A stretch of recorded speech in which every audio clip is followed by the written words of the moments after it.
विद्या ददाति विनयम। विद्या हमें भारतीय ज्ञान परंपरा विद्या आने से विनम्रता आने का संदेश देती है। सभी को मेरा प्रणाम। वीडियो के माध्यम से जो लोग भी मुझे देख रहे हैं, मैं भारतीय ज्ञान परंपरा पर अपने कुछ विचार प्रस्तुत करने के लिए उपस्थित हुआ हूँ।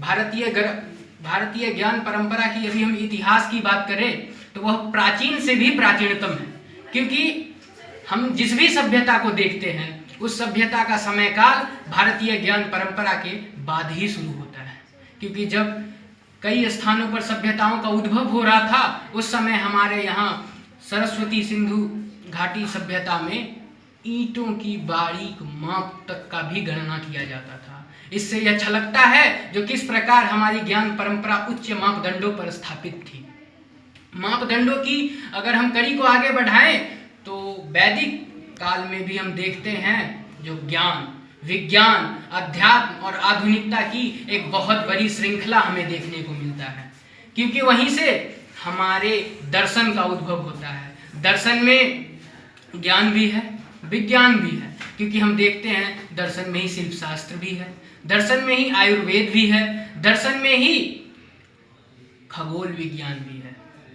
तो अभी का जो समय काल हमारे देश में चल रहा है, इस समय काल में जब हम विश्व गुरु बनने की बात करते हैं, तब कहीं ना कहीं मैकाले के मानस पुत्रों द्वारा जो थोपी गई ज्ञान परंपरा है उसे खत्म कर हमारी अपनी स्व को जानने की जो विधा थी भारतीय ज्ञान परंपरा, उसे निखारने और पुनर्जीवित करने की बात करनी चाहिए। क्योंकि अभी का जो समय काल है उसमें लोग अध्ययन से आधुनिकता की दौर में अग्रसर होते हैं, जबकि हमारी जो प्राचीन अध्ययन परंपरा है उसमें पहले अध्ययन है, उसके बाद अध्यात्म है, अध्यात्म के बाद आधुनिकता है।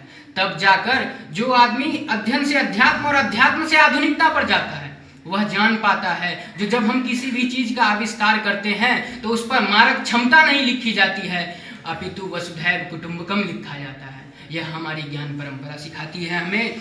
साथ ही हमारे स्वतंत्रता संग्राम के दौरान आदरणीय दयाराम सरस्वती ने नारा दिया था, वेदों की ओर लौटो। तो मैं इस सम्मानित मंच पर आप लोगों से यह बात कहना चाहूँगा कि मात्र वेदों की ओर लौटो तक हमें सीमित नहीं रहना होगा, अपितु हमें अपनी ज्ञान परंपरा की ओर लौटना होगा, जहाँ से हमें आध्यात्म, आधुनिकता और सद्गुण का जो पाठ हमने पढ़ना सीखा है वह और भी आगे बढ़ा सके। क्योंकि हमने यह तो वेदों से और उपनिषदों से सीखा जो विद्या ददाति विनयम, लेकिन जब हम आगे बढ़ते हैं उसके अध्यात्म के पहलू को और गहराई में देखते हैं तब हम यह जान पाते हैं जो कहीं यह भी लिखा हुआ है, जो विनय न माने जलधिजर, गए 3 दिन बीत, बोले राम सकोप तब, भय बिनु होए न प्रीत।